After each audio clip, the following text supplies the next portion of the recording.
né, do silvicultural. E eu pensei, falar, não, vou montar uma palestra, né, com alguns slides, mostrando plantações nativas, e eu fiquei um tempo, né, me debatendo aí com esse assunto, e por fim, eu cheguei à conclusão de que o melhor mesmo nesse caso não é dar uma aula, né, vocês já vão ter um monte de aula comigo no curso. O que eu quero hoje é estimular a reflexão. Eu quero tirar vocês da zona de conforto cognitivo. Eu quero que vocês, vamos falar assim, eu quero causar um impacto. Então, às vezes, eu posso até ser um pouco rude, ser um pouco direto, um pouco ríspido. Eu posso, às vezes, apresentar algumas críticas que possam ser muito fortes com relação à nossa estrutura do curso, à nossa experiência, né, como engenheiros florestais. Mas a intenção é justamente sensibilizar vocês sobre a importância e a necessidade de desenvolvermos a silvicultura de espécies nativas e, quem sabe, fazer vocês estimular a reflexão, né? Parar para pensar um pouco, né, sobre essa situação que a Martina apresentou, né, se ela é digna de orgulho ou não, se queremos continuar assim no futuro e qual, eventualmente, é o papel de vocês na transformação desse cenário da silvicultura no Brasil, né? Então, eu peço, inclusive, né, já que a gente vai ter mais um bate-papo reflexivo e não uma aula formal, se possível que vocês abram os vídeos, né, eu me sinto um pouco mais dentro de um círculo de alunos e não falando aqui com a tela do meu computador, que já me aguenta o dia inteiro. Então, pessoal, eu queria, assim, começar. Eu gosto de filosofar, adoro ler livros, um monte de coisa, e às vezes temas que podem ser técnicos, simples, objetivos, eu gosto de cavocar um pouco aí nas raízes desses temas e tentar entender algumas implicações mais amplas do que diretamente aquelas relacionadas ao tema. Então, uma primeira questão que tem cada vez mais chamado minha atenção e que tem relação direta com o que a gente vai falar hoje, é essa tendência de homogeneização. Então, a gente vive um mundo em que tudo está sendo homogeneizado. Tudo.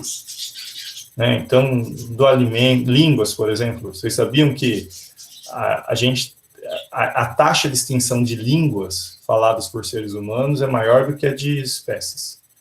Então, a gente perde mais línguas, que é um excelente sinônimo, né, de culturas humanas que estão sendo perdidas, do que espécies, em termos de taxa, né, não de número. Eu acabei de ler na revista FAPESP, falando que morreu o último falante de uma língua juru, um negocinho, morreu de Covid mês passado. Então, a gente viu um processo de homogeneização.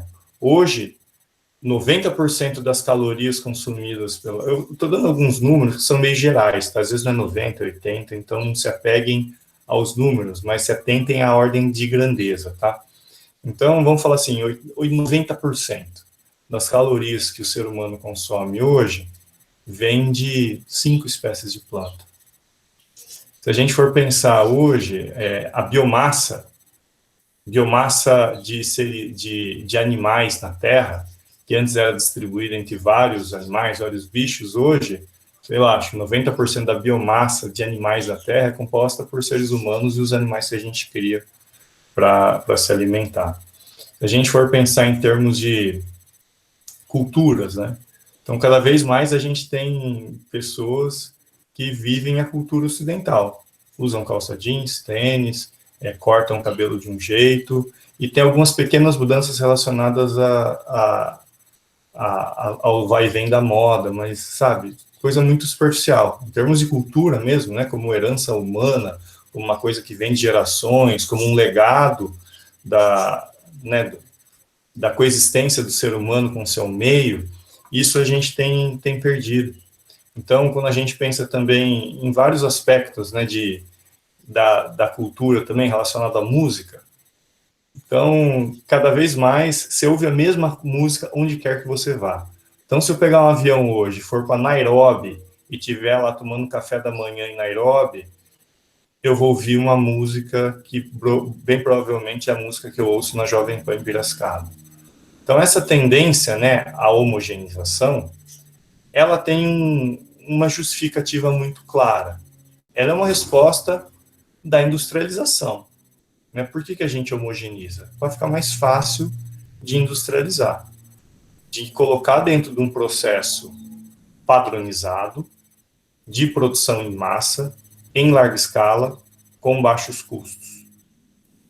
Então, esse processo de industrialização, não só do alimento, mas é um processo de industrialização da vida. A gente cada vez mais segue ritmos rigorosos relacionados ao tempo. Eu mesmo, hoje, eu tenho uma reunião a cada 1 hora. Tem dias que eu fico o dia inteiro assim. Pessoal, eu não posso falar mais nada, estou pulando para a próxima reunião. Então, a gente está transformando a nossa vida cada vez mais num processo industrial. Isso tem impactos diretos na forma como nós nos alimentamos, como nós nos vestimos, como nós nos relacionamos. Então, vocês veem, ainda mais vocês são adolescentes, eu vejo isso, vocês já viram aquele filme ou livro do Saramago, Ensaio sobre a Cegueira?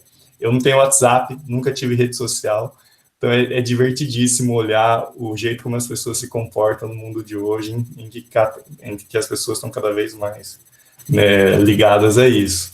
Para mim, assim, é muito estranho, né, ver às vezes as pessoas, colegas meus, casais, se falando um com o outro dentro de casa por meio do celular. Falei, gente, o que é isso?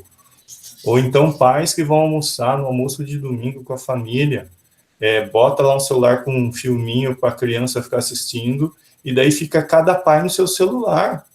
Gente, o que está acontecendo?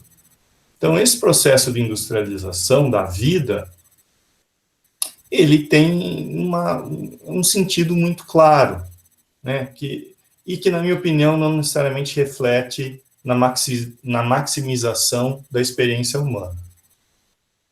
Aí que vem a grande questão. A gente tem a ilusão de que a nossa vida está sendo facilitada. Não, a nossa vida está sendo subtraída, no sentido vida com V maiúsculo, sabe? Aquela coisa da experiência humana. Então, várias pessoas vêm com essa ideia para mim, não, você tem que ter WhatsApp, nossa, facilita muito a vida. Então, calma aí, vamos entender o raciocínio. Eu tenho que ter um determinado aplicativo, alguma coisa assim, para me sobrar mais tempo. Legal, sobrar mais tempo para fazer as coisas que mais me agradam. Tá, vamos tentar acompanhar o raciocínio.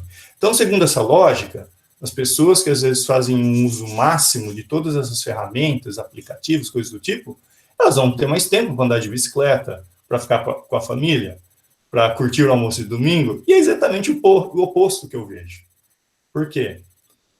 Muito do que nós entendemos como facilidade são armadilhas cognitivas. Elas pegam as nossas fraquezas mais internas. E rapidamente a gente fica refém, né? Não é uma coisa filosófica, é bioquímica do cérebro. É uma coisa bem materialista, inclusive, bem racionalista. Então a gente fica refém de tudo que é fácil para o cérebro.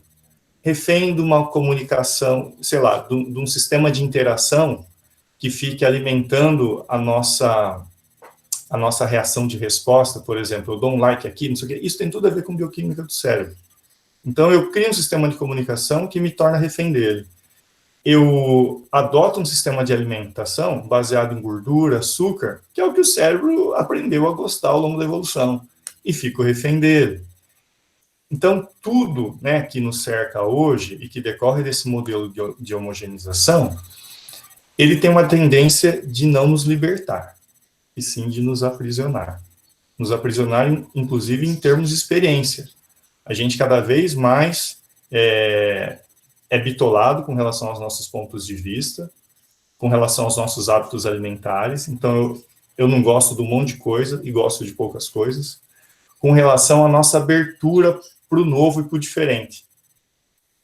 Isso, para mim, sendo bem direto, se chama tapação.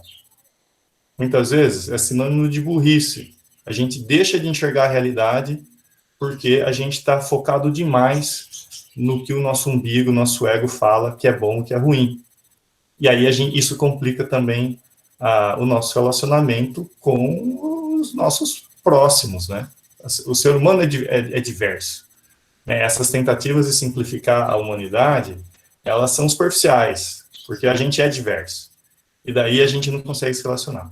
Tudo isso para dizer o seguinte, pessoal, né? Esse início mais filosófico, para falar que esse mesmo processo acontece com a silvicultura. Né? Então, como a Martina bem apresentou, imagine, num país tropical, com milhares de espécies de árvores, né? No estado de São Paulo, eu sei que a gente tem 1.500 espécies de árvore.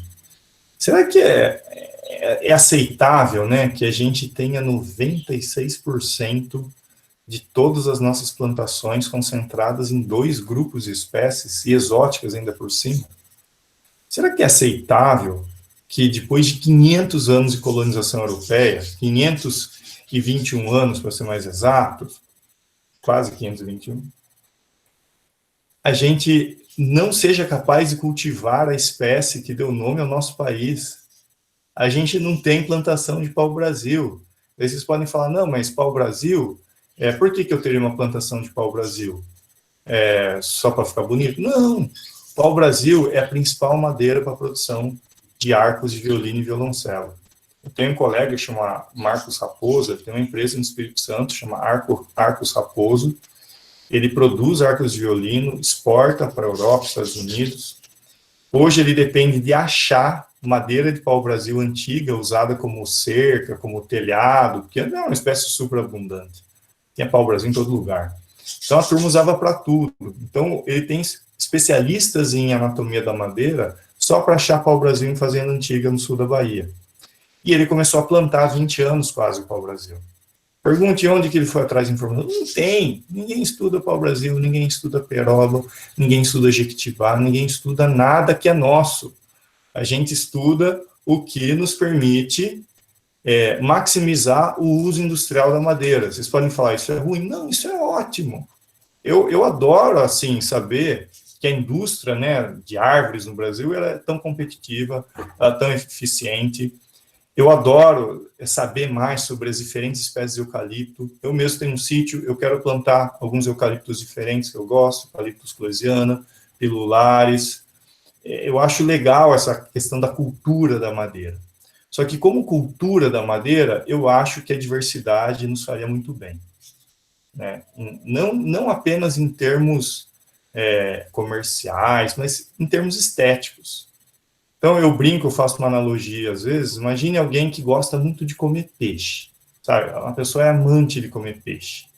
Imagine se eu chegasse para vocês e falasse, gente, a partir de hoje, só vai ter tilápia para você comer. Tilápia é gostoso, serve uma série de necessidades, dá para preparar de um monte de jeito diferente? Serve, mas é só tilápia. Esquece o pintado, esquece o salmão, esquece, é só tilápia. O eucalipto é a tilápia do peixe, das árvores, né? Vamos falar. Então, é bom ter eucalipto? É ótimo. É bom ter tilápia? É ótimo. Mas ter só eucalipto ou só tilápia é uma simplificação da nossa cultura florestal. E a gente não deveria aceitar isso de forma tão pacífica. A gente deveria, né, se mobilizar um pouco quanto a isso. Então, por exemplo, isso tem um histórico, isso não veio do nada. Isso decorre de uma série de processos que ocorreram nas últimas décadas e que traz reflexos hoje na grade curricular de vocês, às vezes na escolha de curso que vocês fizeram, e uma série de coisas. Então, como surgiu? Até a década de 60, não tinha nada quase de plantação. O que a gente precisava de madeira vinha da onde?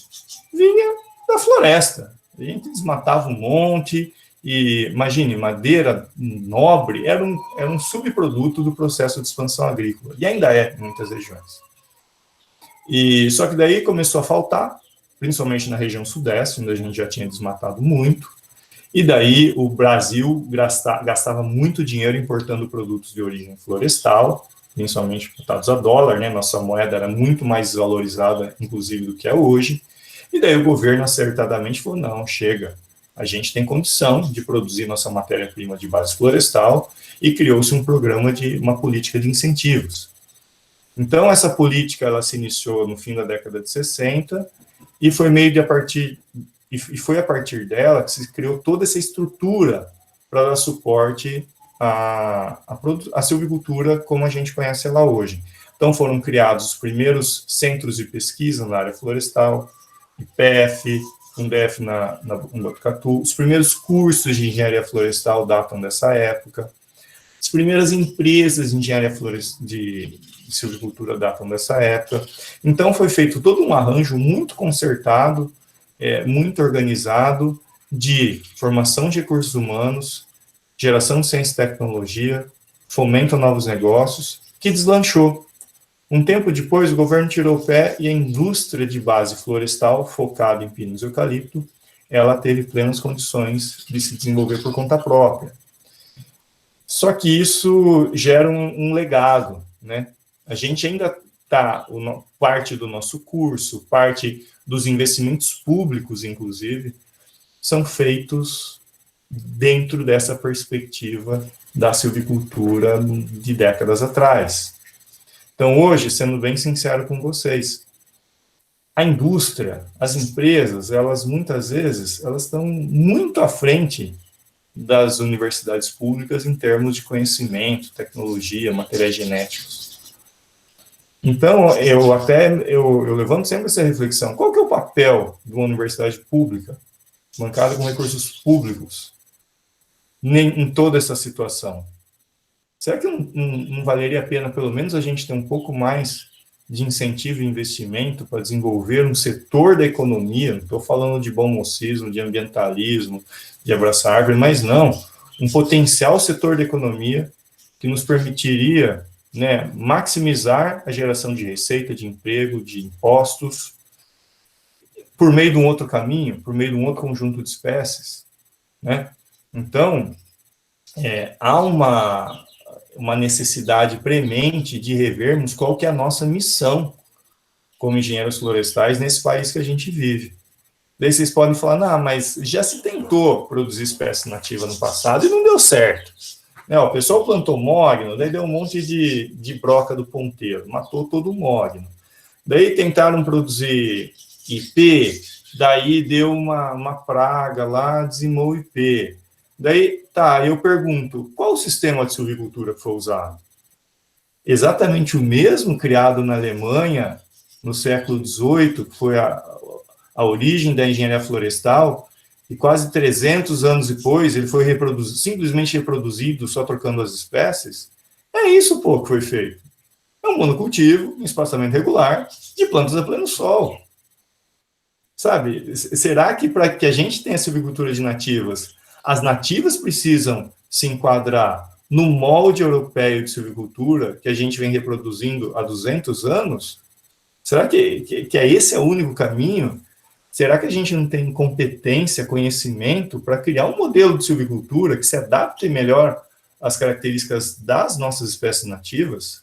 Será que não chegou a hora da gente aceitar que muitas vezes monocultivo não é a solução num ambiente tropical, pelo menos para algumas espécies, né? Monocultivo pode ser solução para muitas espécies, mas não é para todas. E se não é para todas, a gente esquece as outras milhares de espécies. Isso não é racional. Isso não é estratégico, né? Eu estou falando de espécies e produtos que só a gente pode gerar, ninguém mais. Então, por exemplo, eu tenho um amigo que tem uma cachaçaria de alta qualidade, o litro de cachaça dele vale mais do que um uísque escocês médio. Então, para fazer essas cachaças, ele faz uso de barris feitos de diferentes espécies. Então, ele vive me falando, Pedro, eu preciso madeira de castanheira, de cerejeira, de amburana, de jequitibá rosa, de uma série de espécies, de amendoim, o pterogyne nitens. Eu não acho. Eu falo, você não vai achar mesmo, a não ser que você roube de uma mata. Ninguém planta isso. Então, vejam, a gente perde potencial na área de cachaça, na área de alimento, do mesmo jeito que ele quer a madeira para fazer a cachaça, uma cachaça diferente, imagine, o uísque escocês, o vinho europeu, é tudo envelhecido em barril de carvalho, ponto. Tem alguns tipos de carvalho, mas é carvalho. A gente tem cerejeira, angurana, um monte de espécie, entendeu? A diversidade de sabores que a gente pode agregar à nossa cachaça, ela pode, assim, peitar de frente os paladares mais sofisticados e loucos por diversidade que a gente tem no mundo. Isso sem falar das frutas. Vocês chegam lá no Rucas, vocês vão tomar suco do quê? Laranja. O Brasil é o maior exportador mundial de suco de laranja. Ótimo. Gera um monte de divisa, bacana, legal. Mas olha, vamos tentar entender o sistema da laranja. De onde que a laranja é nativa? Da Ásia. Em que contexto ela cresce lá? Subbosque. E daí a gente traz lá para o Brasil, planta pleno sol, bush stress, uma planta que é de subbosque, um sistema super intensivo. O que acontece? Um monte de praga e doença. Eu brinco que eu sou engenheiro agrônomo de produção e já fui obrigado a estudar como que é produzir laranja e tal. Eu brinco que uma plantação de laranja é como se fosse uma grande UTI. Se você espirrar mais alto, morre umas 10 plantas. De tão frágil que é o sistema produtivo. E a gente se nega a encarar isso. E cada vez mais é mais veneno, é mais não sei o quê, é mais não sei o quê. Mas a gente continua tomando suco de laranja. Agora, tem tantas outras espécies que a gente poderia produzir, que iriam diversificar os sabores, que iam tornar a nossa vida mais rica e saudável, tá? Então, não é só uma questão de apreciar melhor a vida. Eu busco trazer isso para a minha vida e para os meus filhos, mas não dá para considerar que a minha experiência de vida eu posso refletir para outras pessoas. Eu sou especialista na área, tive uma formação universitária, tenho uma coisa que sempre me trouxe perto da terra. Eu, por característica pessoal, eu sou aberto ao novo, adoro novidade. Vocês terem noção a que ponto chega isso, eu fui para a África do Sul num congresso, e daí fui lá no restaurante, um monte de amigo local. Só que eu sou vegetariano. Todo mundo lá comendo gnu, não sei o que, não sei o que. Eu falei, não vou comer carne. Eu chamei a garçonete e falei, eu quero comer uma coisa nova. Mas não seja carne. Ela olhou para mim e falou, você tem certeza? Eu falei, vai. Daí ela me explicou lá, ela me trouxe sabe essas lagartas da Engerivá? Umas lagartas assim, grandonas. É um prato daquela lagarta meio frita, com molho apimentado, uma delícia. Eu experimentei, e tá legal. Se eu fosse lá, eu ia comer de novo. Mas a maior parte das pessoas senta para comer, o que elas vão pedir? Um suco de laranja, por favor. Elas não vão parar para pensar que elas teriam opção, né? Ou às vezes quando tem opção, o paladar ele foi ficando tão sem vergonha que a pessoa perde a capacidade de se abrir para o novo, que nem eu tenho 2 filhos.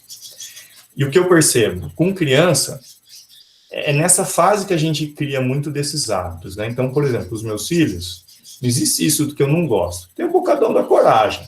Existe uma coisa que eles realmente não gostam, mas eu ponho um pouquinho.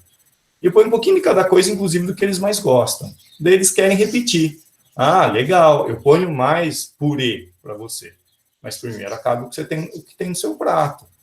Daí, a cebola que eles odiavam, hoje eles comem bem. Então, eles vão se abrindo para o novo. Agora, o que acontece muitas vezes é que os pais, eles não têm esse papel de educação e a gente acaba formando adultos com paladar infantil, que não aceita nem um azedinho, né? Então, veja em que medida a gente não está infantilizando a nossa experiência humana. Não que seja errado infantilizar algo, legal, ser criança é ótimo, mas se desenvolver também é bom, sabe? Desenvolver paladar, desenvolver tolerância, desenvolver gosto. Então, é bonito, compensado, né? Hoje que o pessoal trabalha com o MDF, bacana. Mas, olha, é diferente de um móvel, né? Assim, bem elaborado, com uma madeira nativa, diferenciada. Então, a silvicultura de espécies nativas, ela muitas vezes opera na contramão da tendência natural de homogeneização da silvicultura. E se a gente tentar homogeneizar a silvicultura de espécies nativas, como já se tentou no passado, a gente vai se dar mal. Vocês devem conhecer a história do Henry Ford, né, na Amazônia, Fordlândia, que tentou produzir, né, borracha em grandes monocultivos, não sei o quê, mas dançou literalmente de verde e amarelo, não deu certo. E vários outros empreendimentos nessa linha não deu certo. Então, quem trabalha com silvicultura de nativas é obrigado a abraçar a diversidade. E é obrigado a abraçar a incerteza. Infelizmente, esse é um problema. Lidar com a diversidade é ótimo, mas lidar com incerteza não. Quando a gente trabalha, opera em escala de negócio, a gente precisa diminuir a incerteza. Então, hoje, por exemplo, eu sou um professor de silvicultura de espécies nativas da Universidade de São Paulo. O único professor que ocupa essa cadeira na Universidade de São Paulo, que está entre as 5 top no mundo de agrárias, que é a maior da América Latina, tal. Se um produtor rural me ligar e falar, Pedro, seguinte, eu estou afim de plantar umas nativas aí, um jequitibá, e eu queria saber qual material genético eu uso. Minha resposta vai ser, olha, não tem nem melhoramento genético de jequitibá, nem clone, nem nada. Ah, mas tudo bem, paciência. Quanto tempo eu levo para colher um jequitibá com uns 40 centímetros de diâmetro? Olha, não sei, a gente não tem modelos de crescimento para jequitibá. A gente não tem plantação de jequitibá para ver isso. Tá, mas beleza, vamos supor que eu assumo esse risco. Que espaçamento eu uso? Né? Quando que eu faço desbaste? Como que funciona? Não sei. Tem alguma praga ou doença importante que eu preciso saber? Que eu preciso ficar atento, monitorar, fazer um manejo? Também não sei. Bom, e se, sei lá, considerando esses vários não sei, se eu cortar uma árvore com 20 anos, quanto que eu vou ter de cerne, como vai ter essa característica da madeira, quais potenciais usos eu posso ter dessa madeira? Não sei. E ninguém sabe. Por quê? Porque ninguém estuda essas coisas. A maior parte das pessoas está com a cabeça em outra área da silvicultura. E como eu falei, nenhum problema da gente ter pessoas que curtam trabalhar com as empresas florestais. Eu trabalho com as empresas florestais, trabalho com a Suzano, tem um projetão com a Suzano, mais na área de restauração, mas trabalho, acho que eles fazem um trabalho maravilhoso e nunca iria desincentivar um aluno que tenha interesse em trabalhar nessa área de eucalipto, plantações intensivas, ciclo curto. O problema para mim é quando quase todo mundo vai para essa área. E ninguém se propõe a desbravar o território selvagem da silvicultura de nativas. E, na minha concepção, esse território ele vai ser desbravado por empreendedores. Não vai ser por grandes empresas. Grandes empresas são aversas a risco. E silvicultura de espécies nativas hoje é sinônimo de risco. Mas toda grande oportunidade ela também está imersa no risco. Senão não seria uma grande oportunidade, todo mundo fazia. A questão é que hoje, para que essa grande oportunidade seja explorada, a gente precisa de indivíduos empreendedores, pessoas com perfil de transformação, e não pessoas com perfil de, vamos falar assim, eu vou fazer o que está mais fácil. Por quê? Porque eu quero segurança. Agora, quando você não vai atrás de segurança, se abraça ao risco e dorme com ele, você se abre para o novo, para a surpresa, para a inovação, para o impacto. E é esse tipo de perfil que a gente precisa na silvicultura de espécies nativas. Não é o perfil de pessoa que não quer encontrar problema, que não quer lidar com situações difíceis, que não adianta dar um Google lá, você não vai achar nada. E o que você achar é besteira, é coisa mal feita, que não serve de base para a tomada de decisão. Ou você vai falar, não, eu consulto a sabedoria popular. Bacana. Que povo já plantou árvore nativa e produziu madeira? Nenhum. Então, também não vamos ser ingênuos de que a indústria, a ciência não sabe, vamos chegar numa comunidade ribeirinha, quilombola, eles vão falar para a gente o que fazer. Não vão. Por quê? Porque eles nunca fizeram isso. Eles vão falar bem para a gente o que fazer, o que eles têm experiência histórica, ancestral, que não é nessa área. Eles têm experiência com, sei lá, colher pitanga e usar pitanga? Tem, mas uma pitanga que vem um sistema natural de regeneração, não uma plantação de pitanga em larga escala, consorciado com uma ou outra fruta, não sei. Ninguém tem experiência com isso. Ninguém tem. Então, a gente tem, de fato, que aceitar o risco. E fazer do risco a nossa fortaleza. Por quê? Quanto maior for o risco, menos competidor a gente tem. Então, assim, na minha visão, eu acho que a silvicultura de espécies nativas ela pode desempenhar um papel estratégico para o futuro do país. É um diferencial competitivo que só a gente tem. É como se a França resolvesse, de uma hora para outra, parar de produzir vinho e produzir refrigerante. É mais ou menos isso que a gente faz, tá? A gente deixa de produzir vinho, considerando a França, né, que tem uma herança, tem uma cultura, tem, né, uma experiência, tem todo um potencial biótico ali, e a gente se dedica a outra coisa. Então, hoje a gente tem terra, a gente tem boas escolas de engenharia florestal, a gente tem espécies potenciais, por mais que falem que elas não são boas, elas não crescem tão rápido, elas não. Para mim, o problema não está com a árvore, o problema está com o engenheiro florestal. A biodiversidade está aí para ser trabalhada. Como ela é trabalhada há mais de 10 mil anos pelo ser humano. Né? Vai lá ver nos Andes quantas espécies quantas variedades de batata a gente tem. Vai ver no México quantas variedades de milho a gente tem. Ou, né, ou de mandioca. Essas coisas não surgem do dia para a noite. Tem que investir tempo? Tem. Tem que investir dinheiro? Tem. É fácil? Não é. Mas é possível? É. Quando a gente fala não é possível, é porque a gente está sendo preguiçoso. Muitas vezes intelectualmente. A gente prefere o que está mais à mão. Então, tudo é impossível até que alguém faça pela primeira vez. Então, vocês podem falar, não, mas, nossa, vai levar 20 anos. Bom, o eucalipto é o que é hoje, pelo que foi semeado e trabalhado a partir da década de 60. Navarro de Andrade foi lá para a Austrália coletar sementes, estabeleceu o Horto de Rio Claro, sabe quando? 1918. Então, dá para comparar o que é uma plantação de eucalipto, crescimento, tecnologia com uma espécie nativa? Não dá. A mesma coisa que você comparar alguém com ensino universitário com uma criança que acabou de ser alfabetizada. Não dá para botar na mesma balança. Não dá para aplicar a mesma prova da FUVEST. Entendeu? Então, é esse o erro que a gente comete hoje com as nativas. Ah, não, essa jequitibá, melhor não plantar porque cresce assim. Mas a gente vai continuar com esse discurso até quando? Esse discurso conformista. Né? Até quando?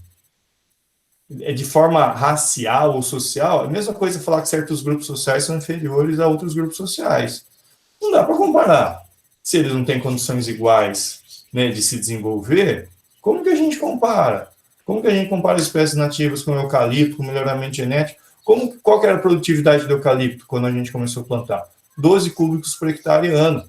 Qual que é a média hoje? 60, 5 vezes mais. De onde que veio isso? De simpatia? Veio de dança da chuva? Veio de ciência e tecnologia, de investimento. Se a gente fizesse isso com as nativas, a gente não iria melhorar as condições delas de crescimento, de produção? Iria. O problema é que quando a gente tentou fazer isso, a gente tentou fazer repetindo receita. E daí não deu certo. E daí a gente parou. Então, pessoal, assim, concluindo, né, eu prometi que eu não iria me alongar muito, que eu quero justamente discutir com vocês. Silvicultura de espécies nativas, para mim, é isso. É aventura. Né? Sabe aquela música da Rita Lee? Eu não sei o nome, que fala sexo e amor. Eu não sei o nome. Já estou vendo alguém mexer a cabeça aí. Amor e sexo. Silvicultura de espécies nativas é sexo. É paixão, faz quem gosta, quem é apaixonado pela área, quem não está nem aí se vai perder dinheiro, mas vai fazer porque está afim, porque acha legal, nem lá no meu sítio agora. Eu vou plantar. Estou juntando um dinheirinho, fazendo uma poupança para plantar uma área. Eu vou plantar um monte de coisa. Eu vou ganhar mais dinheiro com isso? Tenho certeza que não. Mas por que eu vou fazer isso? Porque eu trabalho e ganho meu dinheiro onde eu quiser. Não estou nem aí se eu vou perder dinheiro. Vai me dar satisfação. Né? Quem sabe um dia essa área vai dar mais dinheiro no futuro. No presente dá? Não dá. Mas tudo bem. Ganhar dinheiro não é a única motivação que me empurra para frente. Eu vou achar mais bonito. Vou ter mais prazer de andar, quem sabe. Vai ser um pomar de sementes. Vou ter mais curiosidade de manejar. Não vou ter nenhuma receita para seguir, o que é ótimo. Vou ter flexibilidade de criar algo novo. Então, silvicultura de nativas é isso. É paixão. Então, quem gosta desse tipo de desafio, se apaixona e segue em frente, independente das adversidades. Então, ao longo do curso, a gente tem uma disciplina específica sobre isso, né? Eu tento trazer para vocês as bases, né, que a gente conhece da silvicultura, Mas, no fundo mesmo, o desenvolvimento da silvicultura de espécies nativas se dá na prática por quem se apaixona pela área. E aí, felizmente, a situação está mudando. A gente tem muita gente hoje já que está dando a cara para bater, que está investindo, que está criando coisas novas, inclusive na Exalc, o professor Ângelo Giacomino, da produção vegetal, ele tem um projeto temático FAPESP com frutíferas nativas, com cambuci. Vocês conhecem cambuci? Você deve ter um monte de gente de São Paulo, tem um bairro Cambuci. Cambuci é uma fruta maluca, ela parece um disco voador, ela é maravilhosa, ela dá uma geleia, ela dá um suco, mas ninguém, sabe, ninguém... Quantas pessoas hoje têm a possibilidade de ter a experiência de provar uma geleia de cambuci? Ninguém. Né? O que a gente tem experiência de pôr? Leite condensado, né? É isso, né? É o leite condensado contra o cambuci. Né? É a diversidade contra a homogeneização. Será que a gente vai seguir nessa por muito tempo? Cambuci na pinga, com caipirinha, dá pra fazer um monte de jeito. Jussara mesmo, né? Que dá para fazer salgado, bom, N possibilidades. Então, assim, se eu fosse deixar uma mensagem para vocês, seria de que a nossa vida ela pode ser mais rica, mais diversa, né? A nossa experiência humana, né, nesse curto período em que a gente anda por esse planeta, ela pode ser mais satisfatória, né? Se a gente investir no caminho da diversidade e aceitar, né, a diversidade e a diversidade que decorre da diversidade. E encarar isso como um desafio humano. Não buscar o que é mais fácil, o que está mais na mão, né, o que dá um retorno mais rápido, mais fácil, mais previsível. Isso é bom? É, dependendo do contexto.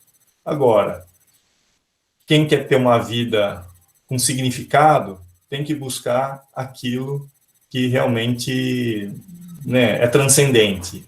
Não é aquilo que é mais imediatista, materialista, a curto prazo, imediato. E aí que eu acho que a gente tem muito a trilhar na silvicultura de espécies nativas, que eu confio muito na juventude, porque eu não vejo nos meus contemporâneos esse tipo de energia e abertura para o novo, como eu vejo na juventude, por isso que eu fico feliz em falar com vocês, e espero aí ter plantado uma sementinha de olho de cabra, vermelha, preta, linda, que parece um yin-yang, que é uma obra de arte da natureza no coração de vocês, na mente de vocês, e que ao longo do curso vocês possam, né, dar vazão aí a um impulso que a gente só tem na juventude. E eu estou com tenho 38 anos, com quase 40, a gente vai mudando, acreditem em mim. Tem coisas que a gente só faz quando é jovem, inclusive cagada, mas tudo bem, e coisas maravilhosas. É a fase da vida para a gente assumir risco e fazer coisas maravilhosas que depois de velho vocês não vão mais fazer. Então, que vocês aproveitem da juventude, dessa energia transformadora, trabalhem não só pelas espécies nativas, mas pelo Brasil, pelo povo brasileiro, e, acima de tudo, sejam muito felizes, tenham amor na vida, e quando vocês estiverem mais velhinhos, vocês olhem para trás e falem, nossa, vivi a vida bem. Eu não simplesmente toquei minha vida no piloto automático, né? Valeu a pena. É isso, pessoal. Obrigado. Professor, obrigada pelas palavras. Foi uma ótima mensagem mesmo que você passou. Eu espero que essa sementinha linda aí realmente entre nos corações e germine aí nos corações de todo mundo que está aqui presente. A gente pode passar agora para as perguntas e respostas. Tem umas perguntas muito interessantes. Eu vou compartilhar minha tela e, como eu tinha dito, eu vou fazer na ordem de favoritismo. Mas, com certeza, a gente vai ter aí um tempo para discutir sobre todas, provavelmente.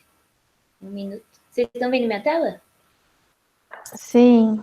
Sim? Então tá bom. Só ligar a luz aqui, tá? Tá ficando escuro, né? Uhum. Vão votando aí, gente, nas que vocês acharem mais relevantes.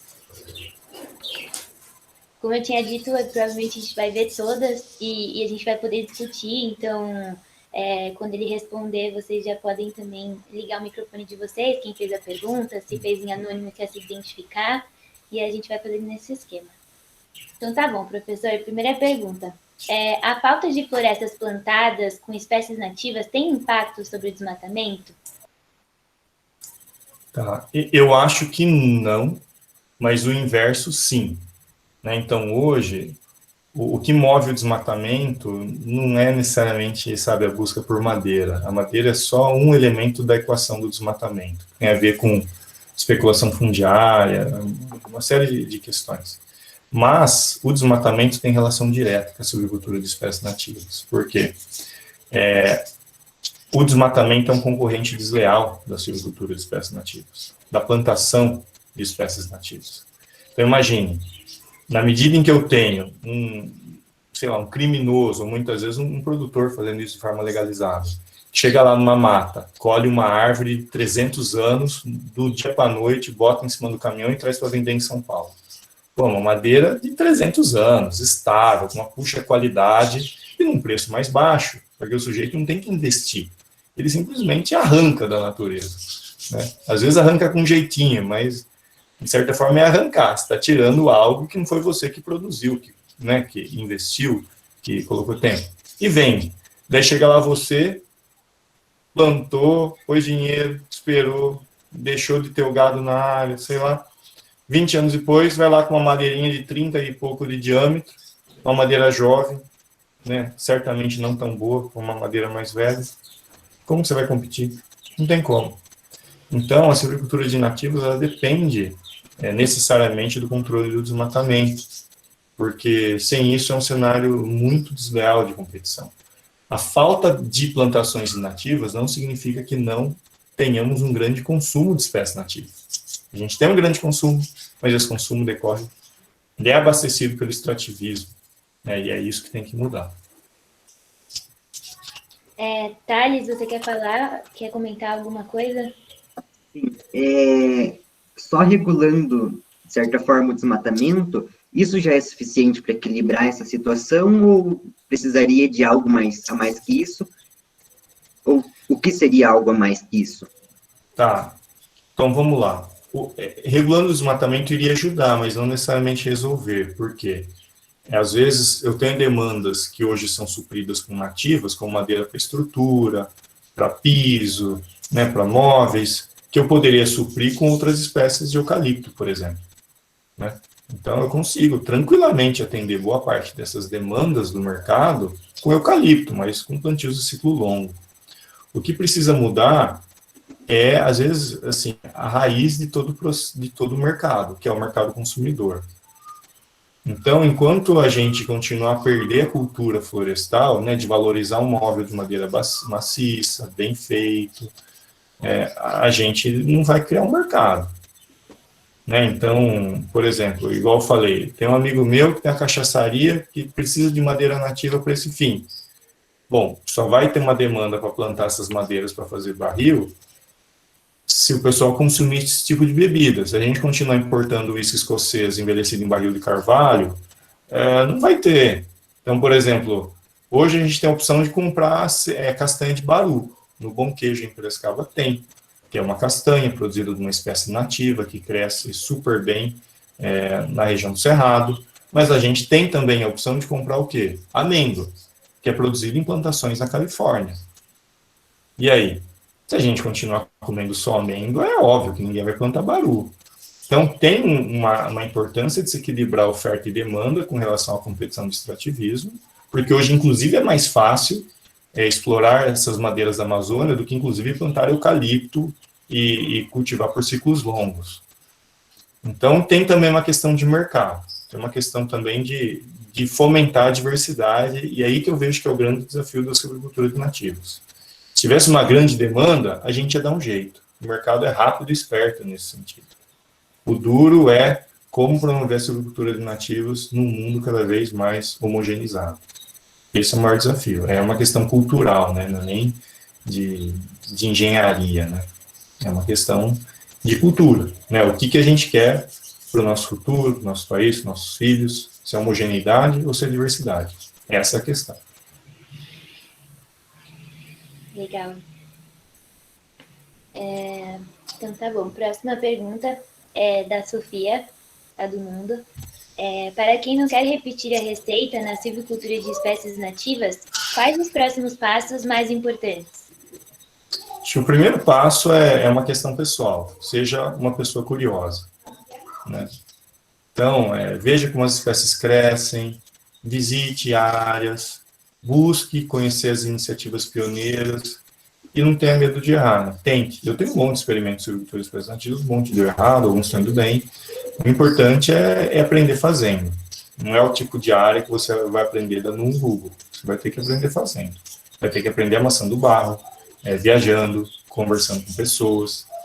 Então, acho que assim, o primeiro passo é esse. Meio que entenda o que já foi tentado, saiba o que está sendo feito e tenha abertura para criar o novo. Acho que seriam essas 3 questões aí importantes. Mas também, assim, não jogue contra a realidade. Por exemplo, peroba rosa, uma madeira excelente. Nossa, todo mundo quer peroba rosa. Mas é uma planta que cresce muito devagar. O ciclo da peroba rosa é de 80 anos. Então não adianta insistir, né? Assim, eu posso fazer melhoramento genético, um monte de coisa, mas vai ser um ciclo muito longo. Então não adianta também a gente, às vezes, querer se enganar. Então a mensagem que eu dou, que é plantar, peroba rosa é uma planta, vamos usar bem o que a gente tem de madeira de demolição, e é bastante até. Vamos usar bem de forma racional, porque a hora que acabou, acabou. Não tem muito o que fazer, tá?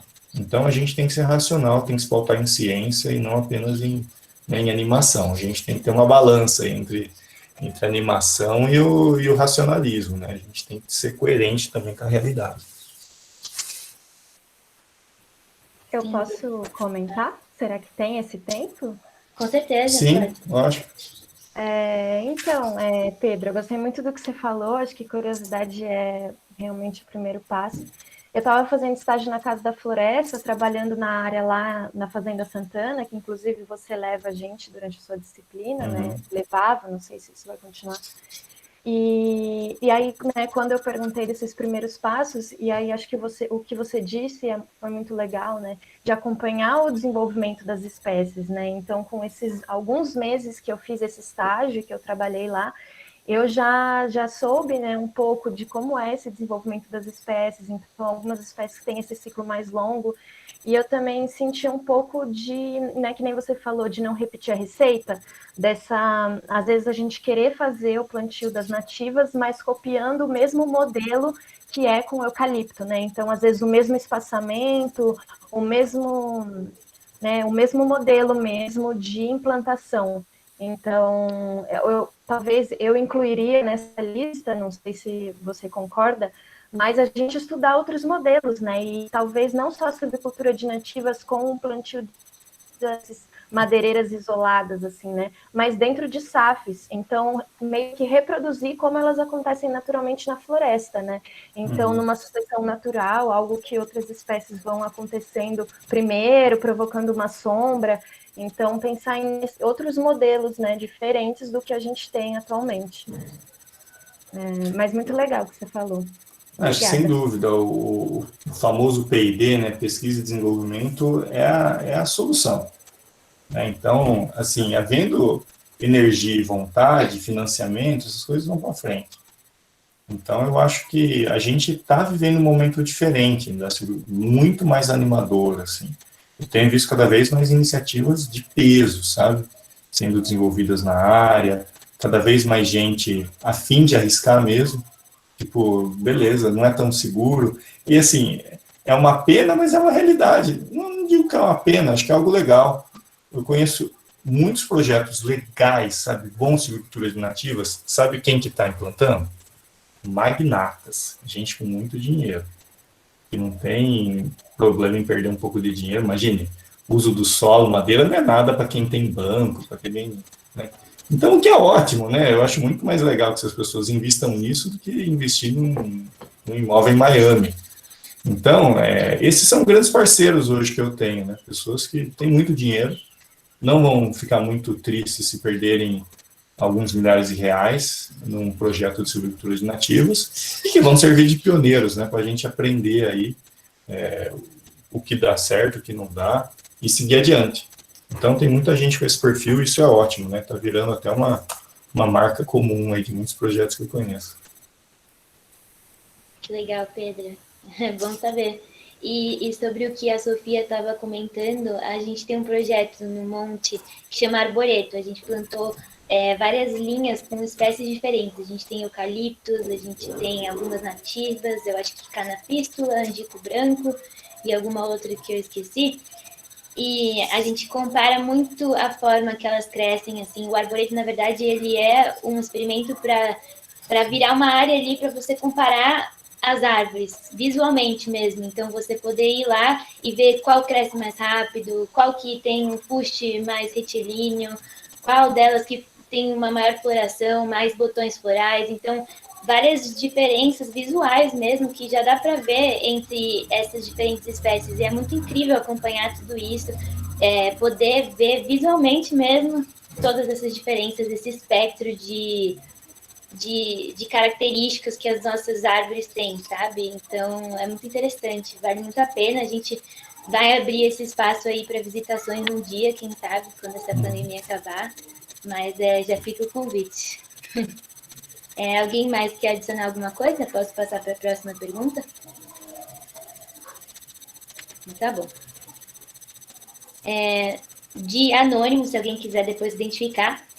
Na Exalc tem projetos com silvicultura de espécies nativas? Sim, nós temos, considerando Exalc sensu lato, né, incluindo as estações experimentais e fazendarião. Então, assim, só deixando um pouco clara a questão de termo, né? O que é silvicultura de espécies nativas? É o cultivo de espécies nativas. Esse cultivo de espécies nativas, ele pode ser realizado para atender diferentes finalidades, seja a proteção de uma mata ciliar, seja o sequestro de carbono, seja a produção de frutos, seja a produção de madeira. E não necessariamente eu preciso plantar mudas para ser silvicultura de nativas. Quando eu conduzo uma regeneração natural de uma mata nativa, eu trabalho com a silvicultura de espécies nativas. Então, entendam silvicultura de espécies nativas como o cultivo de espécies nativas, o que pode ser feito tanto no contexto de restauração florestal, como no contexto de produção comercial de espécies nativas em plantações. Então, dito isso, a gente tem muita restauração florestal no Exalc, mas não temos no campus, né, plantações comerciais nativas, mas temos nas estações experimentais de Aimbi e Itatinga. Então, a gente tem tanto em sistemas consorciados com espécies exóticas, como também só de nativas consorciadas. Então, assim, também se fala, não, é só nativa, eu não estou querendo também defender uma espécie de xenofobia silvicultural, né? Tanto que os sistemas que eu mais gosto mesclam exóticas e nativas, por quê? A exótica ela é meio que a garantia ali, sabe? Se der tudo errado com a nativa, a exótica vai dar uma salvada na gente. E às vezes não tem nenhum problema de ser exótica, entendeu? O problema, às vezes, é de você ter um sistema muito simplificado. Então, você pode criar, né, formas de cultivo, de consórcio, em que as exóticas complementem o papel das nativas. Né? Então, por exemplo, você tem algumas nativas que crescem meio devagar a pleno sol. Leva um tempinho para dar uma arrancada. Você vai ficar cuidando do capim por 5 anos? Não dá. Você consorcia essa nativa, que cresce mais devagar, com um eucalipto. Daí, com 5 anos, você faz um bom desbaste de eucalipto, essa nativa e sombreia rápido, você usa eucalipto, sombreia mais rápido a área, então diminui seu custo de manutenção, cria um ambiente mais florestal ali, mais favorável para essa planta crescer, pelo menos reduzindo a competição com o capim, e depois de um tempo você faz um desbaste do eucalipto, e essa sua árvore vai crescendo, daí depois de 10 anos você colhe seu eucalipto para usar com um determinado fim, mas aí, de repente, você já tem árvores nativas com 10 anos na sua árvore, né? E daí, depois de mais 5 ou 10 anos, você colhe as nativas. Então, a gente pode complementar essas funções no sistema. E eu acredito que as exóticas têm um potencial muito relevante, principalmente nessa fase inicial de desenvolvimento da silvicultura de nativas, na qual a gente tem um risco alto associado.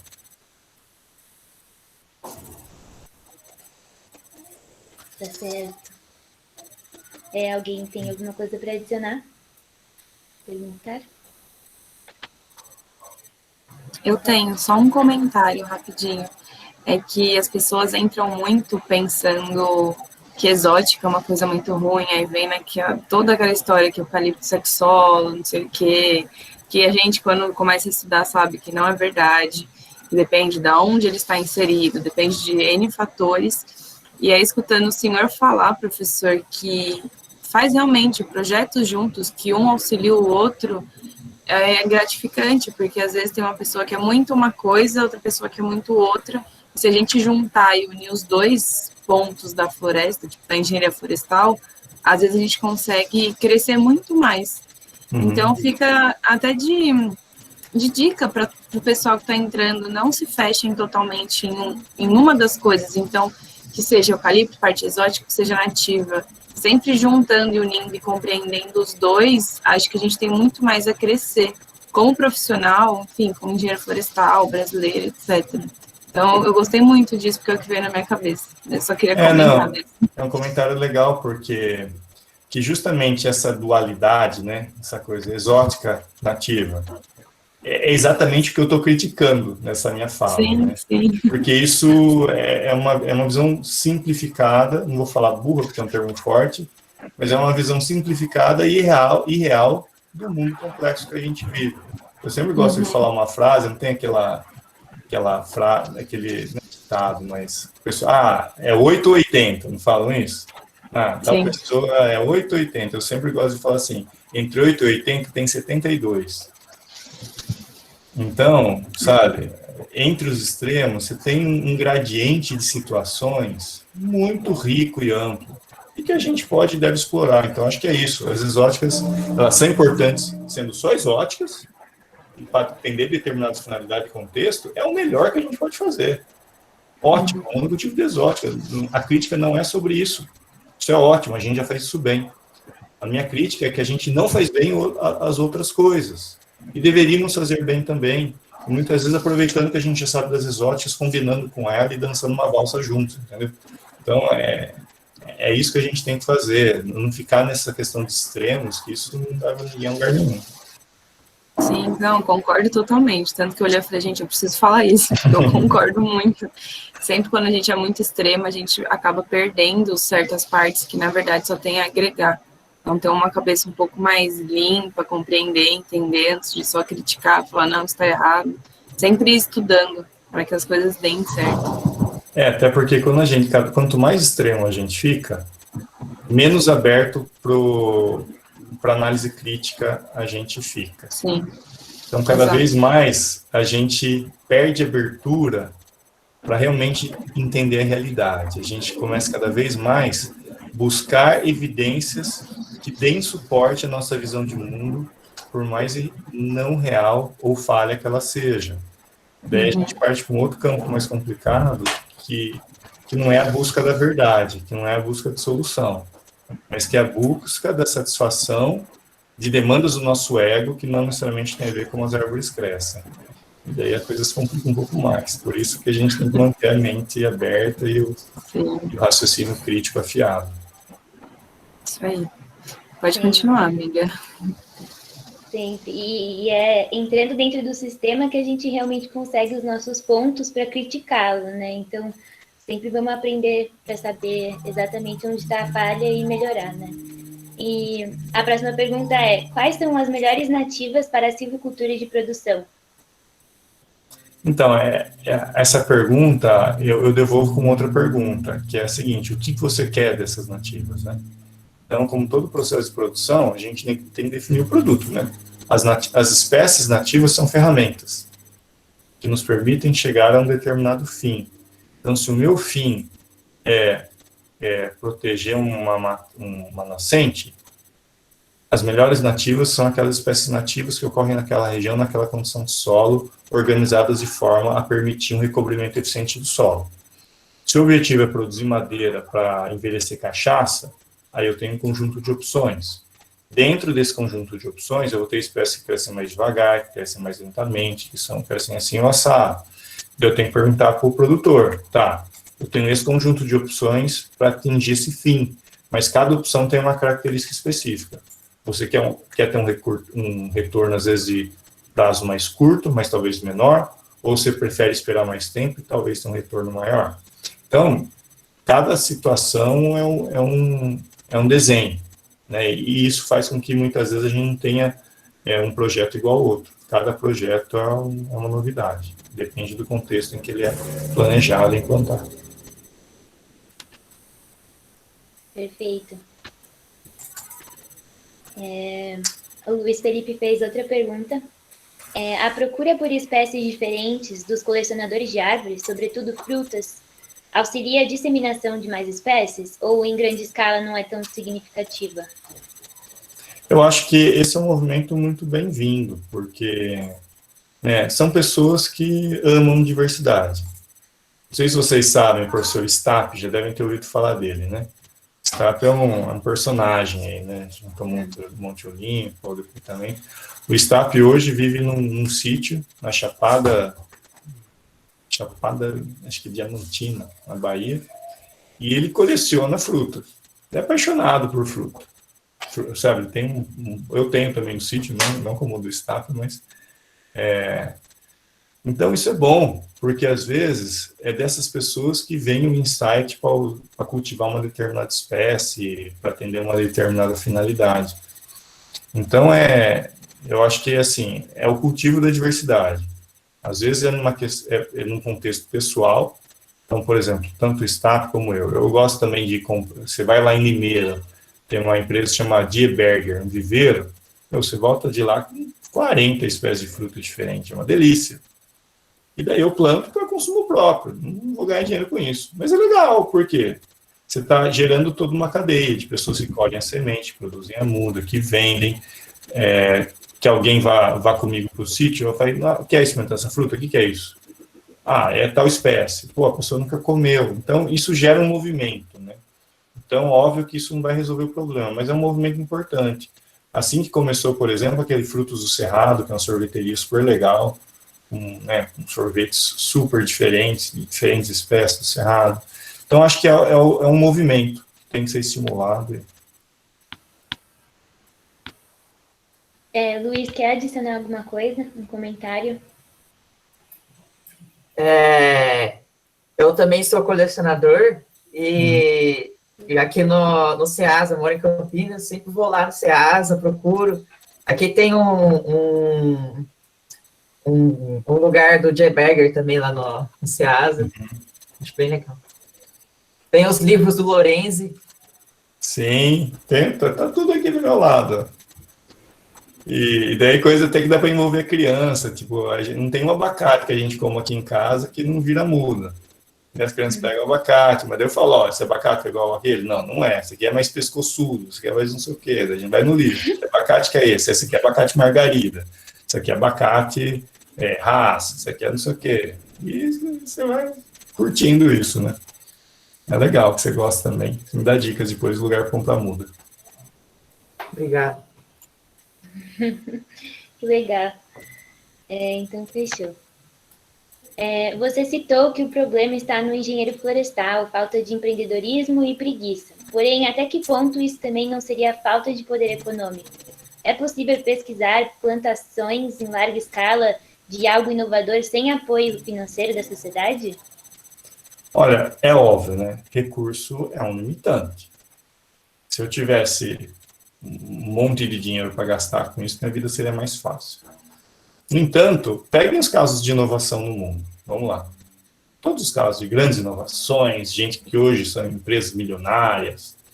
Sei lá, pegue lá a Apple, Steve Jobs, filho adotivo, uma família de baixa renda. A Apple é a empresa mais valiosa do mundo hoje.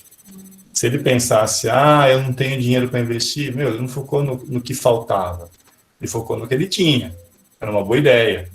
Um bom parceiro e num contexto que era favorável. E mandou ver. Se vocês pegarem os grandes inovadores da história, assim, os grandes cientistas também da história da humanidade, era tudo pé rapado. Tudo pé rapado. Algumas pouquíssimas exceções.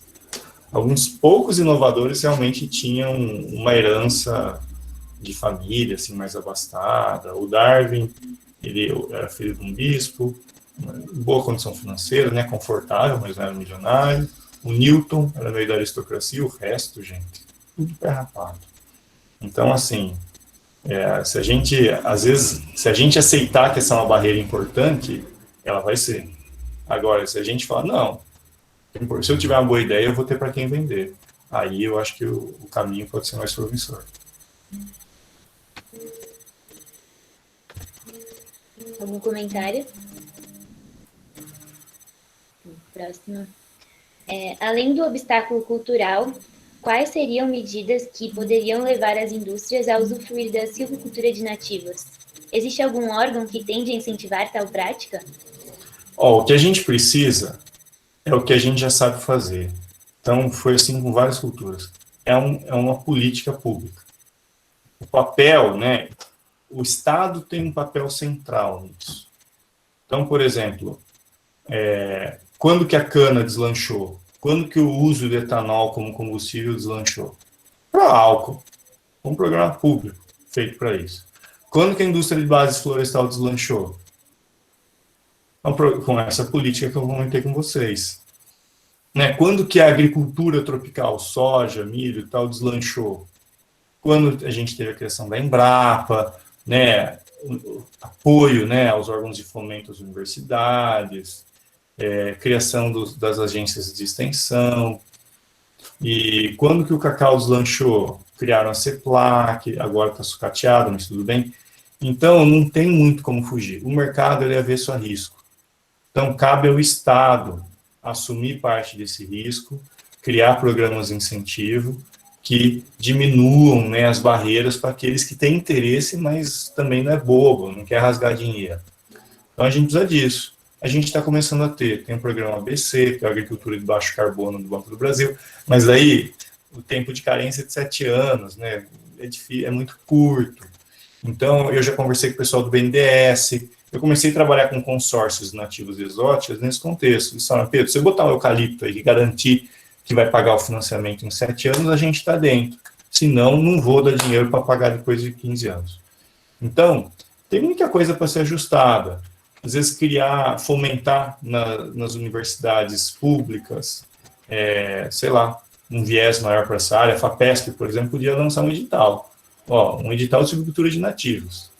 Por quê? Porque eu acho que é uma área estratégica e quero fomentá-la. Sabe, uma coisa mais dirigida. Só que isso exige um orquestramento dos atores sociais envolvidos na área. Então, por exemplo, Suzano, as grandes empresas, a gente vai ter uma linha de crédito aqui, filé, para vocês produzirem madeira de nativo.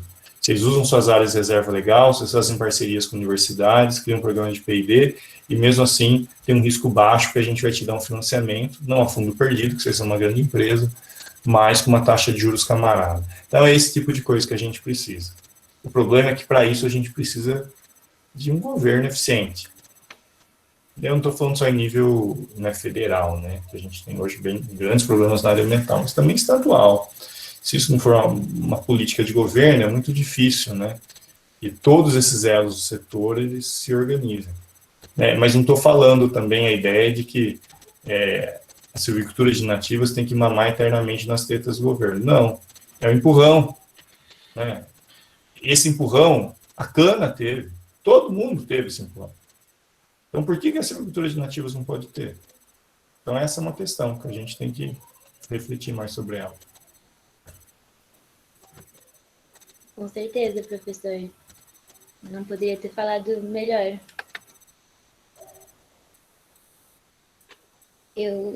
Alguém tem algum comentário para fazer sobre isso? Então, fechou. Qual a diferença do manejo entre florestas plantadas com nativas e as plantadas com exóticas? Tá, eu vou aproveitar, Marina, Martina, eu vou responder as duas, tá? Só para a gente poder avançar e, quem sabe, fechar 6h30.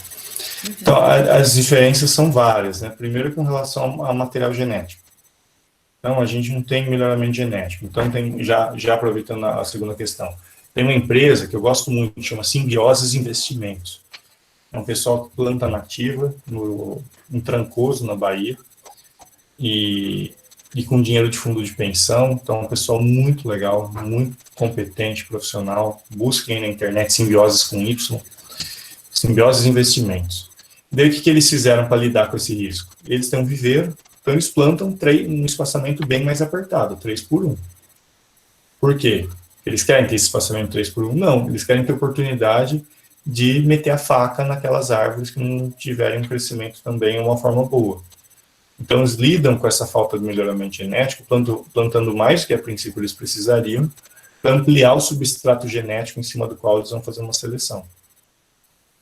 E, então, essa é uma questão. Outra questão é como se junta espécies, né? Como uma espécie pode ajudar a outra e não competir com a outra. Então, como você, né, combina características e depois como você explora. É muito mais fácil entrar e meter a motosserra em todas as árvores do seu sistema do que você ter que fazer uma seleção, um corte de uma faixa ou de um indivíduo. Tudo isso é muito mais difícil. Envolve muito mais engenharia. Então, são diferenças importantes no manejo, né? Ou, por exemplo, o manejo de praga. Às vezes tem a praga que afeta uma espécie, mas não a outra. E daí? Você vai pulverizar toda a área? Então, tem uma série de questões. Com relação a empresas, né, tem essa simbiose de investimento, que para mim é o melhor modelo. Mas eu conheço muitas empresas que implantam projetos de silvicultura de espécies nativas em propriedades rurais. E aí você tem, né, mais empresas que implantam do que grandes empresas. Acho que a simbiose é o único exemplo, assim, com exceção do Paricá, né? Então, a gente já tem empresas, né, focadas em monocultivos nativos, como o do Paricá, o mesmo da Araucária, mas nesses sistemas mistos, acho que a simbiose é o melhor e talvez o único exemplo. Ah, legal saber dessa empresa. Professor, agora entrando um pouco na área de melhoramento, eu excluí uma pergunta, mas é porque eu acho que já dá para enganchar nessa do Vinícius. As nativas, elas são normalmente associadas a um longo ciclo e elas demoram para florescer. E aí, nesse mesmo gancho, nessa pergunta, o Vinícius perguntou, professor, para um projeto de pesquisa, você acredita ser mais interessante um programa de melhoramento genético para nativas, que talvez possa demorar muito porque elas demoram para florescer, ou um estudo para encontrar modelos mais adequados de cultivo das nativas? Tudo é importante, né? Assim, uma coisa depende da outra. Por isso que eu acho que tudo é importante e a gente tem que fazer as coisas em paralelo. Não adianta ficar esperando o resultado de uma coisa para daí seguir com a outra. Então, por exemplo, até porque nesse sistema aí da simbiose, eles estão fazendo as duas coisas juntas. É melhoramento, eles estão fazendo uma seleção massal, mas também eles estão manejando, né? Eles estão criando o sistema deles.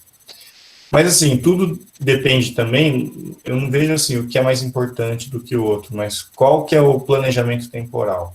Então, por exemplo, eu acho que a gente deve fazer seleção massal.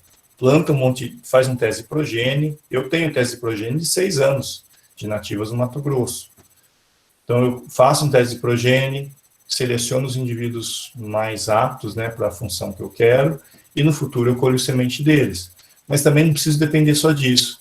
Tem várias nativas que eu poderia propagar por clonagem, né, poderia fazer um jardim clonal. Então, vou numa área que já tem vários anos, que não foi implantado de forma controlada, tudo bem. Escolho ali alguns indivíduos muito diferenciados em termos de crescimento, fuste e tal, e estudo a produção de mudas por estaquia. Então, tudo isso é possível, tudo isso tem que ser feito, tudo isso tem que ser cadenciado no tempo. Então, não adianta nada você ter um bom material genético se não tiver um sistema de manejo. Agora, se for fazer isso de forma sequencial, aí você vai levar muito tempo. Então, acho que tem que fazer tudo ao mesmo tempo, tudo misturado, nada de forma linear. E é o que eu falei, lidar mesmo com essa incerteza e jogar com ela. Perfeito. Estou vendo aqui um outro, se eu tenho projeto, né, só complementando. Eu tenho vários projetos, né, de silvicultura de nativas nessa linha. Esse que eu mencionei do Mato Grosso, então tem um teste de progênie bem legal, com umas 10 espécies nativas lá. Tem um sistema de plantio misto de eucalipto com nativas. Isso eu tenho perto de Ilhéus, tenho em Mucuri, tem em Aracruz, tem em Itatinga, tem em Embi, e algumas outras propriedades particulares. Tenho projetos que não fui eu quem implantou, mas que eu acompanho, que faço monitoramento, que interajo. Então tem muita coisa, né? Quem tiver interesse, é só um dia montar no carro, quando a gente puder fazer isso, e dar uma volta.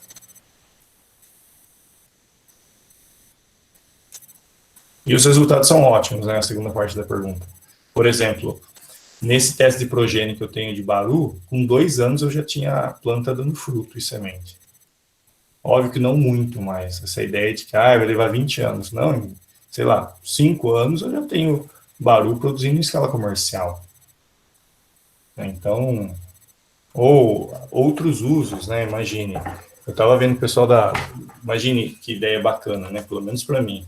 Você pegar uma empresa como a Tramontina, que faz talher, você criar uma linha, né? Que chama biodiversidade ou linha Mata Atlântica, em que você, ao invés de ter todos os garfos e facas feitos com a mesma madeira, você tenha cada par com uma madeira diferente. Então, você tem um garfo e uma faca com uma madeira branca, vem no pau-marfim.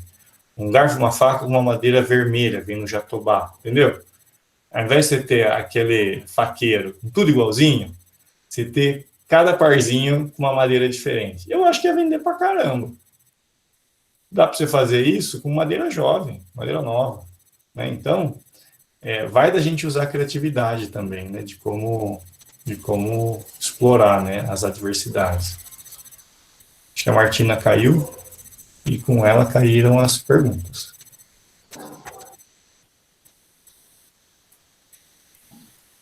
Ela caiu, professor. Voltou. Voltei. Pronto. Vou voltar aqui.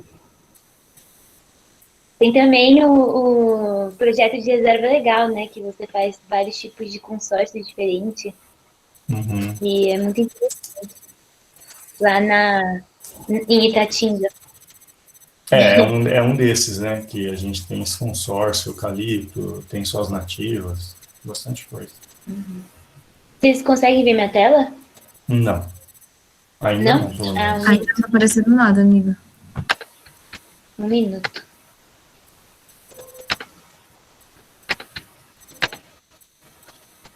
Perdão, esse EAD, essas coisas de internet aí, só atrapalha tudo. Deixa eu ver. Agora consegue? Quase. Aí, agora sim. Pronto, então tá bom. Essa aqui já foi? A silvicultura de nativas. Essa aqui, ó. A silvicultura de nativas é capaz de suprir a necessidade de madeira, porque uma das justificativas de se usar o eucalipto é a produtividade e necessidade cada vez maior de produto em menos tempo. Então, depende, suprir a necessidade de madeira para quê? Não vejo nenhum sentido a gente tentar substituir o suprimento de madeira para celulose e papel a partir das nativas. Sabe? Tem sentido. O eucalipto já tem para isso, melhorado há muito tempo. Para quê? Né? Esse é um mercado que já é de eucalipto e está ótimo que seja assim. Vamos tocar o barco. Agora, o que eu queria ver como eu falei, talheres de, sei lá, de faqueiros feitos com um monte de nativa e não com eucalipto. Móveis feitos com nativas e não só de eucalipto. Não estou falando que eu não quero móvel de eucalipto. Não, eu quero. Eu não quero móvel de madeira ilegal extraída da Amazônia. Ilegal, mas madeira extraída da Amazônia de maneira racional, com manejo de impacto reduzido, eu quero também.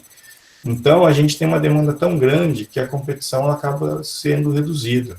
E a gente pode criar nichos, né? É óbvio que você tem alguns nichos que demandam madeira em menor quantidade e outros que demandam em grande quantidade. Então, quando a gente fala em madeira para estrutura, por exemplo, uau, é muita quantidade. Quando você fala em madeira para envelhecer cachaça, é uma quantidade menor. Mas tudo bem, se a gente juntar, às vezes, várias demandas com quantidade menor, a gente vai ter uma grande área de plantação. E se a gente for juntar aí uma coisa nova, né, que é carbono, aí, minha gente, é muita área e muita demanda. Então, eu tenho trabalhado com um pessoal forte aí do mercado financeiro, de inovação e tal, que eles, assim, não posso falar o nome e tal, mas é um pessoal que vem de empresas gigantes em tecnologia, e eles estão simplesmente com a ideia de criar uma empresa do tipo da Shell, só que não emite carbono, mas que sequestra carbono. É como se fosse uma empresa petroleira multiplicada por -1. Então, tem muita gente já com essa ideia de que está acabando a era do petróleo, está iniciando a era não que eles chamam de emissão negativa, né, sequestro de carbono. Vai ter muita grana nisso, principalmente nessa transição de empresas que ainda não conseguem diminuir suas emissões, mas querem, né, mitigar seus impactos nas mudanças climáticas e gastam dinheiro com crédito de carbono. Aí é muito dinheiro, mas daí não é produção de madeira, é um sistema de recuperação de floresta nativa. Pouco importa a espécie, o que importa é o quanto de carbono você tem no sistema. E é a silvicultura de nativos, como eu comentei para vocês. É o cultivo de árvores nativas para atender uma determinada finalidade. Perfeito. Martina, só uma dúvida. Quantas a gente tem de assim? Que também eu tenho meu horário crítico aqui de cuidar das crianças. Temos algumas. Então, tem se várias quiser, perguntas, na verdade. às vezes, mandar por e-mail e a gente fazer um fechamento, às vezes com mais alguma diferente, alguma coisa mais assim, que não foi falado ainda, daí vocês me passam essas por e-mail, eu respondo depois e envio. Então, vamos falar sobre essa última e a gente finaliza, pode ser? É do Caio Borim, é um ex do Monte Olimpo. Oi? Queria fazer, na verdade, uma recomendação que seria para vocês é uma recomendação. Que vocês assistam o documentário The Social Dilemma, disponível no Netflix, que fala sobre o nosso estilo de vida industrializado e atrelado às novas tecnologias, das quais nos tornamos cada vez mais reféns. Eu amei esse documentário, não preciso nem falar, né? Tem um outro também, Privacidade Hackeada, bem interessante. Gostei muito das coisas que você falou no início da conversa sobre, né, a nossa cultura globalizada, né, uniformizada hoje em dia, e ainda mais agora com a pandemia, como a gente fica né, refém dessa vida. E tem um outro documentário também que eu achei sensacional. Eu acho que não tem legenda em português ainda, mas deve ter legenda em espanhol lá, dá para sacar, que chama Human Nature, que é sobre as novas tecnologias genéticas de edição do DNA, e daí da evolução disso e a ética disso, sabe?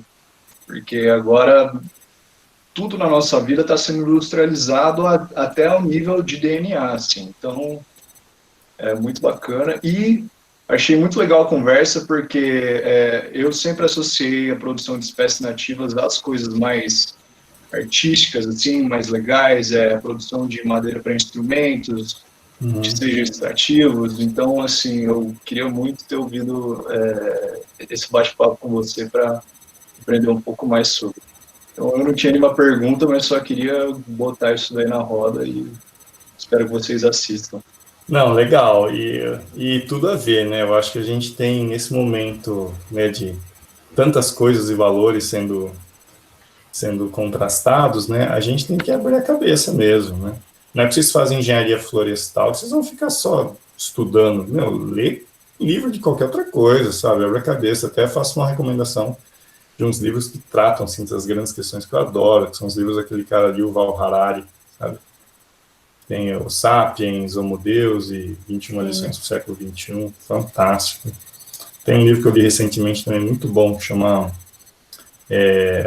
Rápido e Devagar, Duas Maneiras de Pensar, um Nobel de Economia, que ele fala dos vieses cognitivos, né? São simplesmente falhas enormes que o nosso sistema cognitivo tem, e muitas vezes a gente acha que sabe, você não vê o óbvio, né?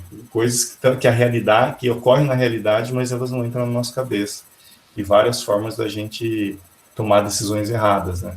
Então, por exemplo, isso em várias áreas importantes. Vou dar só um exemplo. Uma pesquisa lá num hospital, num dos mais feras dos Estados Unidos. Ele deu lá uma pesquisa, simulou uma situação, tem um tratamento novo de câncer, não sei o quê. A chance dele de morte é de 10%. Você recomendaria esse tratamento? Com as características médicas, fizeram junto com o médico. Tá? E daí eles aplicaram para N médicos, super bons. Daí eles fizeram o mesmo questionário, aplicaram com outro conjunto de médicos, do mesmo hospital com todos os controles, só que ao invés de falar que é 10% de morte, eles falaram 90% de sobrevivência. Matematicamente é a mesma coisa. Mas, assim, o número de pessoas que preferiu o 90% de sobrevivência foi muito maior. Porque a gente tem uma característica inata da nossa mente que chama aversão à perda. Isso é um viés cognitivo. Né? Então, esse é um de vários exemplos assim, super legais que ele dá de como a gente tem que ter autocrítica com a gente mesmo. Né? Às vezes você tem certeza de algo e você está errado, redondamente errado. Então, é muito legal, assim, né? Ver documentários bacanas, livros. Então, isso ajuda a gente a transitar melhor nesse mundo complicado que a gente vive. Mas é isso, turma. Agradeço. Se dependesse de mim, eu ia ficar falando aqui, viajando na maionese por muito tempo com vocês. Mas, como eu falei, tenho agora voltar para a terra. Tenho meus filhos aqui para dar banho, para dormir. Mas aí, gente, vocês têm ainda, a maioria de vocês, quase 5 anos de curso e muita oportunidade para a gente interagir e conversar. Tá bom? Que seja só um primeiro de muitos encontros e conversas. Obrigada, professor. Foi muito incrível. Em nome do Monte Olimpo, eu posso dizer que a gente ficou muito feliz quando você aceitou o nosso convite. E não poderia ter sido mais lindo, fora do usual, que é uma aula. Então, essa conversa filosófica foi muito interessante. Obrigada por esse momento. Eu que agradeço, pessoal. Fiquem bem, né? E vão conversando. Qualquer demanda, me escrevam por e-mail, tá? A gente segue juntos. Obrigada, professor. Até mais, pessoal. Até mais. Tchau, Até tchau. mais. Tchau, tchau. Tchau, professor. Obrigada. Tchau, professor. Obrigada. Tchau, boa noite, Tchau, pessoal. professor. Boa Tchau, noite. obrigada. Tchau, boa noite. Vamos lá assistir o documentário agora, vocês vão gostar. Que o Caio indicou. Até mais, tchau. Tchau. Raí, quer falar alguma coisa? Mano, não, foi sem querer de novo, desculpa. Então tá bom. Para quem ficou e ainda tem perguntas ou alguma questão, a gente passa o e-mail do professor ou vocês fazem para a gente mesmo e a gente faz a ponte aí entre vocês e o professor. Qualquer jeito a gente resolve. Então é isso, gente. Obrigada por comparecer. Tenham uma boa quinta-feira e até o próximo Civil Cultural. Tchau, tchau. Até. Boa, família.